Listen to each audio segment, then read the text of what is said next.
দলীয় পতাকা লাগানোকে কেন্দ্র করে উত্তেজনা ছড়ালো সন্দেশখালীতে।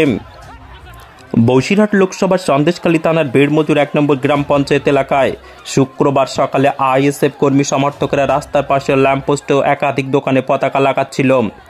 অভিযোগ, সেই সময় স্থানীয় তৃণমূল নেতা শাহজাহান মোল্লা ও তার দলবল নিয়ে হামলা চালায় আইএসএফ কর্মী সমর্থকদের উপর।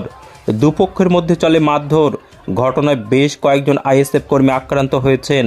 তাদের উদ্ধার করে সরবেরিয়া প্রাথমিক চিকিৎসা কেন্দ্রে নিয়ে যাওয়া হয়েছে। ঘটনার জেরে চাঞ্চল্য ছড়িয়েছে ওই এলাকায়। পাশাপাশি বেড়মজুর ১ গ্রাম পঞ্চায়েতের মাদ্রাসা বুথ এলাকায় সিপিএম কর্মী হাকাম মোল্লাকেও পতাকা লাগানোর অপরাধে বেধড়ক মারধর করে ওই শাহজাহান মোল্লাই।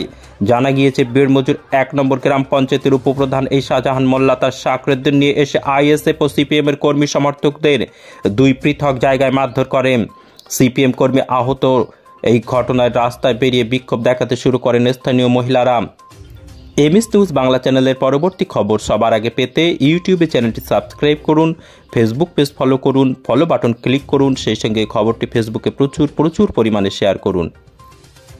এখন ওই ছেলেগুলো আইএসএফ করছে বলে এখন ও বৃষ্টির গালাগাল মুসলিমের ওবরদান হয়ে বৃষ্টির ভাষায় বলছে, কারণ রমজান মাস বলার সাথে সাথে আমি বলে ধাক্কা মেরে আর ধাক্কা চালাচ্ছে, ছেলেগুলো ছুটে হয়েছে আর ও ছুরি ছিল, ছুরি বার করে মারতে গেছে। আর এই জায়গাটা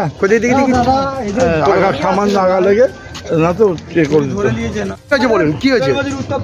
আব্বার মারতেছে না বাবা, আমার মেয়ে গর্ভবতী মেয়ে থেকে দিতেছে, আমার এই বৌমা আর আমার মেয়ে থেকে দিতেছে। আমার মেয়ের পেটে বাচ্চা, ও